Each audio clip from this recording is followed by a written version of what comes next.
नमस्कार, गोरखपुर लाइव देख रहे हैं आप। मैं हूं आपके साथ साक्षी पांडे। सुप्रीम कोर्ट ने महिला उत्पीड़न को लेकर और महिलाओं के हित में फिर से एक बड़ी बात कही है। सुप्रीम कोर्ट ने कहा है कि अगर अब ससुराल पक्ष में महिला के साथ किसी भी तरह का उत्पीड़न होता है, चाहे वो रिश्तेदार के द्वारा किया जाए या वो किसी उनके परिवार के द्वारा किया जाए, लेकिन मुख्य रूप से जो है वो उसका पति जिम्मेदार होगा। ये बात सुप्रीम कोर्ट द्वारा कही गई है। इस वक्त हमारे साथ एडवोकेट शिवेंद्र पांडे जी मौजूद है। उनसे बात करेंगे और उनसे जानेंगे कि महिलाओं को लेकर हमारे समाज में पहले से ही बहुत कानून है, जैसा कि हम जानते हैं, लेकिन ये जो सुप्रीम कोर्ट ने ये बात कही, जो जज के जो बेंच ने ये बात कही, उन्हें ये बात कहने की क्यों ज़रूरत पड़ी और क्या कानूनी दाव पेच है, उनसे पूछेंगे। शिवेंद्र जी, आपका बहुत बहुत स्वागत है गोरखपुर लाइव में। बहुत बहुत धन्यवाद और सबसे पहले महाशिवरात्रि की आपको हार्दिक शुभकामनाएं। जी, आपको भी बहुत शुभकामनाएं। हमारे जितने भी दर्शक देख रहे हैं, आप सबको भी महाशिवरात्रि की हार्दिक शुभकामनाएं। तो शिवेंद्र जी, महिलाओं को लेकर पहले से हमारे समाज में बहुत कानून है जी। ये बात क्यों कहने की जरूरत पड़ गई? क्योंकि अग्रिम जमानत मांगी जा रही थी पति द्वारा, तो क्या क्या देखिए, ये जो मामला आप बता रही हैं, ये honourable chief justice of India एस.ए. Bobde sir ने इस बात को कोट किया है। ये लुधियाना का एक मामला था जो कि सुप्रीम कोर्ट में अपील में चल रहा था जी। उसमें उन्होंने कोट किया है इस शब्द को कि महिलाओं पे अगर किसी प्रकार की क्रूरता होती है, कोई भी क्रूरल्टी होती है, तो उसके संबंध में कहीं ना कहीं जो जिम्मेदारी होगी वो ससुराल पक्ष के जो भी नातेदार, शब्द रिश्तेदार आप कहिए, वो उनके ऊपर होगी। रिश्तेदार का तात्पर्य ये होता है कि उस जैसे किसी महिला की शादी किसी पुरुष से होती है तो उनके जो माता पिता, मतलब पुरुष पक्ष से जो होते हैं उनके माता पिता, भाई बहन जो भी हों, अगर उनके भाइयों की शादी हुई है तो वो पूरी फैमिली आती है, यानी कि उनकी जेठ देवरानी, जिसको भी आप समाहित कर लीजिए, पूरा परिवार आता है। तो इस सापेक्ष में शायद उन्होंने कहा होगा। और हर केस की स्थिति, फैक्ट और सर्कमस्टांसेस, हर केस की अलग अलग होती है, परिस्थितियां अलग होती हैं। कोई भी माननीय न्यायाधीश या कोई भी जज, अगर चाहे वो किसी अपीलीय अधिकारिता में बैठा हो या कि किसी प्रिंसिपल ज्यूरिडिक्शन में यानी किसी जिला न्यायालय में बैठा हो, तो वो परिस्थितियों के हिसाब से, केस के हिसाब से हर चीज़ की कोटिंग करते हैं। दूसरी चीज़, आज के संबंध में, मतलब आज जिस 21वीं सदी में हैं आप, आज के संबंध में महिला उत्पीड़न से संबंधित, महिला अधिकार से संबंधित और महिला रक्षा से संबंधित, चाहे वो किसी कार्यस्थल पे हो, चाहे वो वैवाहिक महिला से संबंधित हो या दहेज उत्पीड़न से संबंधित हो, या फिर आप यूं कह लें कि उनकी मैटरनिटी लीव से संबंधित हो, हर संबंध में नए नए कानून, नए नए डेली कानून इजाद होते हैं। कुछ कानून ऐसे हैं, कुछ जैसे भारतीय दंड संहिता 1860 की है। उत्पीड़न तो उत्पीड़न होता है महिला का। अब उसमें ये बात कही जा रही थी, उसके पति के वकील ने ये बात कही कि अग्रिम जमानत वो बार बार मांग रहे थे उनके वकील, और कह रहे थे कि उनके ससुर ने पिटाई की है और जो उनके जो पति हैं वो उन्होंने पिटाई, लेकिन जिम्मेदारी तो कहीं ना कहीं पति की होती है ना। देखिए, होता क्या है कि जब किसी महिला की शादी किसी पुरुष से होती है जी, तो दो स्थितियां होती हैं कि जब कोई विकट परिस्थिति उत्पन्न होती है तो उसके पीछे के कारण को आप जब देखेंगी, चाहे आप किसी जिला न्यायालय में जाएं और मेडिएशन सेंटर होते हैं, मेडिएशन कहने का मतलब है जहां दोनों पक्ष बैठ के सुलह समझौते करते हैं, तो आप वहां देखेंगी जो इशू होता है, जो जिस वजह से वो लोग न्यायालय में पहुंचे हैं, जिस वजह से उन्होंने अपना परिवाद थाने में दिया, महिला थाने में दिया, तो वह जो होता है वो बहुत ही छोटा होता है। अच्छा। उसमें कहीं ना कहीं हितों का टकराव भी समाहित होता है। स्थिति होती क्या है कि या तो महिला की अपेक्षा बहुत ज़्यादा होती है या तो उसके पति की अपेक्षाएं बहुत ज़्यादा होती हैं। जिस घर में रह रही है वहाँ के सास ससुर की अपेक्षाएं ज़्यादा होती हैं, या फिर जहाँ से वो आई है उनके माता पिता की अपेक्षाएं ज़्यादा होती हैं कि जहाँ हमारी बेटी जा रही है वहाँ किस प्रकार की स्थिति होगी, क्या होगा, कैसे होगा।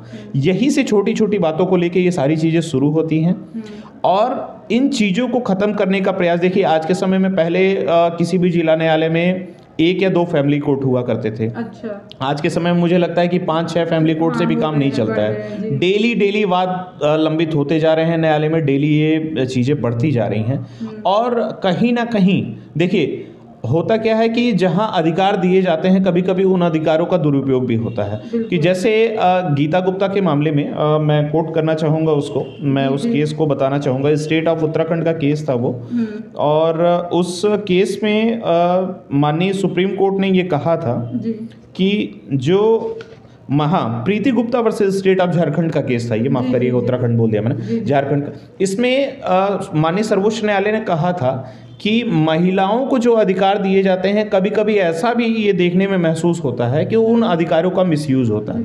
तो ये तो जांच का विषय फिर जी देखिए, इसीलिए महिला उत्पीड़न से संबंधित जो पारिवारिक मामले होते हैं, उत्पीड़न तो बहुत तरह के होते हैं, मानसिक उत्पीड़न भी है, हाँ, ठीक है, शारीरिक हो सकता है, आर्थिक रूप से भी हो सकता है। देखिए, अगर विवाह करके किसी के घर जा रही है, अगर आपका हस्बैंड उतना नहीं कमा पा रहे, तो तरह से जैसे शब्दावली जो है वो दो ही शब्दावली है कि या तो वो मानसिक हो या तो वो शारीरिक हो।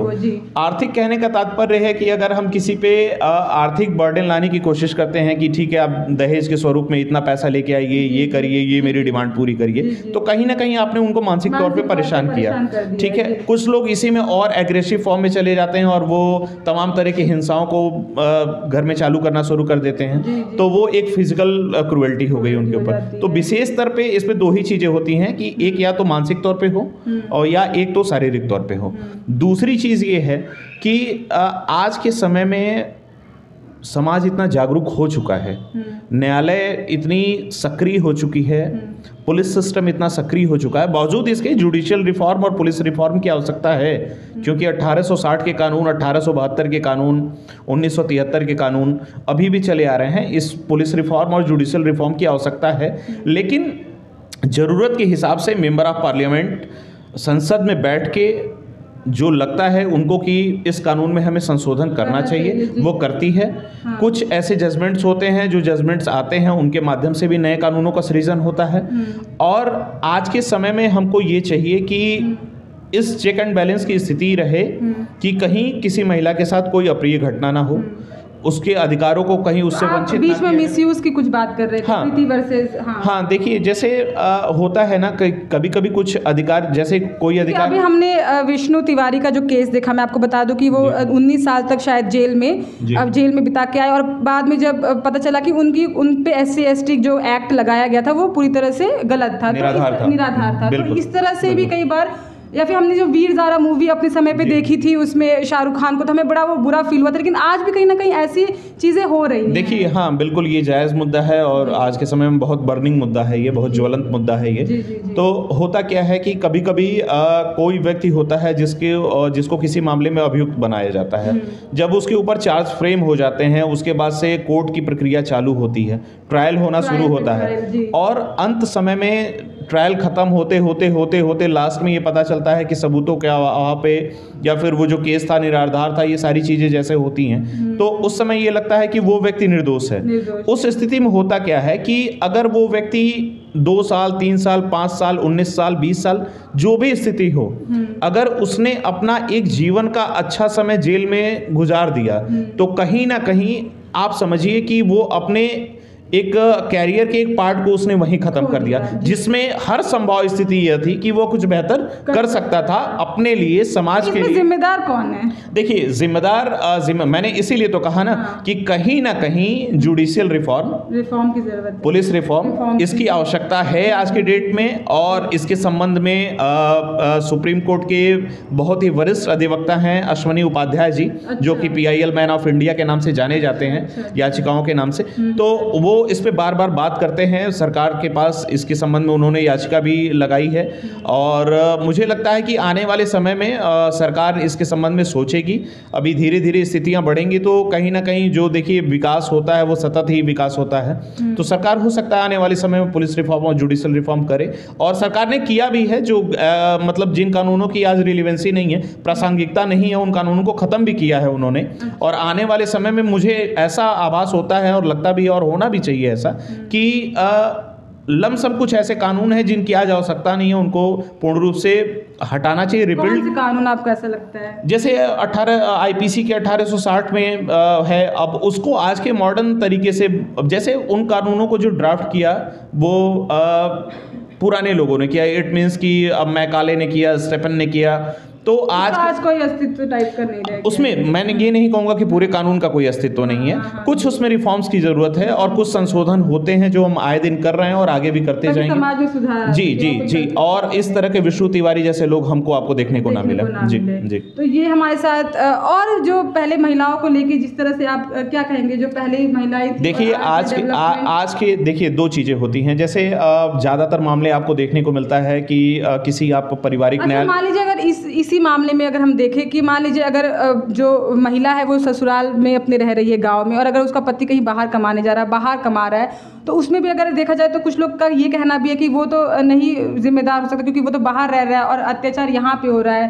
तो इस सब ऐसी देखिए कहीं ना कहीं ये देखिए स्थिति ये होती है, किसी महिला का विवाह जिस पुरुष से होता है तो होल सोल केयर की जिम्मेदारी जो होती है वो पति की ही होनी चाहिए, प्राइमरी तौर पे पति की ही होती है। लेकिन चूंकि शादी अग्रिम जमानत भी उनको नहीं लेकिन शादी जो होती है, लोग मॉडर्न जमाने में ये समझते हैं कि शादी जो होती है केवल एक व्यक्ति से होती है। नहीं, ऐसा नहीं है। शादी दो परिवारों के बीच में होती है, दो संस्कारों के बीच में होती है, दो रीति रिवाज के बीच में होती है कि कोई महिला है। लेकिन जिम्मेदार तो कोई एक मुख्य रूप से माना जाना चाहिए ना। देखिए जिम्मेदार मुख्य रूप से, देखिए अगर ऐसी स्थिति पाई जाती है कि किसी महिला के साथ वास्तव में ऐसा हुआ है और ये न्यायालय में ये चीज़ें प्रूफ होती हैं इसके आधार पर, तो जो इसके लिए जिम्मेदार है न्यायालय उसको सजा देती है। बिल्कुल। और दूसरी चीज़, आज के समय में सबसे बड़ा जो चीज़ है, दो बातें मैं कहना चाहूँगा कि कोई भी महिला जो अपना एक जन्म स्थान, जो अपने माता पिता को छोड़ के, अपने ब्लड मदर फादर को छोड़ के शादी करके दूसरे घर में जाती है, उस महिला को यह समझना चाहिए कि वो सास ससुर उसके माता पिता है और उन सास ससुर को, दोनों पक्षों के बारे में, कि यह मेरी बेटी है। तभी आप इस आधार पे चल पाएंगी कि वो रिश्ता कायम होगा, तभी सामंजस्य की स्थिति बैठ पाएगी। दूसरी चीज़, बहुत सारी ऐसी चीज़ें होती हैं कि जैसे हमारी परवरिश अगर जो हुई तो किसी परिवार में किसी और तरीके से थी, नए घर हम जा रहे हैं तो किसी और तरीके से, तो एडजस्टमेंट्स में मैंने कहा शुरू में ही आपको बताया कि जो इशू आते हैं वो बहुत छोटे छोटे बिंदु होते हैं, बहुत छोटे बिंदु होते हैं जिनको आप समाज में अगर किसी चौराहे पे खड़े होकर चर्चा करो तो वो बातें एकदम नगण्य हैं, तुच्छ हैं, और वहीं से चीज़ें धीरे धीरे बढ़ते बढ़ते बढ़ते बात बड़ी हो जाती है। तो मैं ये कहूँगा किसी केवल एक, जैसे पहले क्या था, आप हमेशा ये वर्ड सुनते हैं कि समाज क्या है, पितृसत्तात्मक है। ठीक, अब क्या है, अब हम सुनते हैं कि ठीक है चलो पितृसत्तात्मक है, मातृसत्तात्मक भी होना चाहिए। बिल्कुल होना चाहिए। आज के समय में देखिए, अभी 2-3 दिन पहले अंतर्राष्ट्रीय महिला दिवस बीता है। आज के समय में महिलाएं बहुत आगे जा चुकी हैं, साइंटिस्ट हो, पायलट हो, जेट पायलट हो, मतलब किसी भी सेक्टर्स में, पुलिस में हो, जुडिशरी में हो, शिक्षा में हो। अच्छा, दूसरी चीज, घरेलू महिला को हम लोग समझते हैं कि वो कम है। किसी घर की महिला जो सुबह 5 बजे से, जो एक माँ, जो एक बहू सुबह 5 बजे से उठ के रात के अंत तक, जब तक पूरा परिवार भोजन करके सोने की स्थिति में नहीं जाता, तब तक वो महिला लगातार कार्य करती है और मुझे लगता है 8-10 घंटे से ज़्यादा कार्य करती है। तो उस महिला को भी कुछ अपेक्षाएं होती हैं कि उसका भी सम्मान भले से ही, और मैं घरेलू महिला मत कहिए, लोग कहते हैं कि this is the home wife. Home wife नहीं है वो, होम मेकर वर्ड। देखिए कहीं ना कहीं देखिए आत्मसम्मान सबका होता है, भावनाएं सबकी। मैं बता दूं कि इस पे एक बहुत अच्छी मैंने शॉर्ट फिल्म देखी थी, घर की मुर्गी। उसमें वो उनकी जो माँ होती है वो घर का काम करती है, तो उनको बहुत लोग ग्रांटेड ले लेते हैं, लेकिन उसमें बताया गया कि जो घर पे महिलाएं काम करती हैं उनको हमें होम मेकर ही कहना चाहिए, क्योंकि वो घर बनाने का काम करे, वो घर में काम समाज में नारी शक्ति का बहुत सम्मान होना चाहिए और हर व्यक्ति को हर रूप में करना चाहिए। ठीक है, क्योंकि व्यक्ति की जननी ही एक मातृ से होती है, माँ से होती है। तो जब तक आप सम्मान नहीं करेंगे, इसके संबंध में आप लाइन भी सुनती हैं कि जहाँ नारी शक्ति की पूजा होती है वहाँ देवताओं का वास होता है। तो इसमें कोई दो राय नहीं है, कोई स्पेसिफिक डे नहीं होना चाहिए कि इसी विशेष दिन पे हम महिलाओं का सम्मान करेंगे।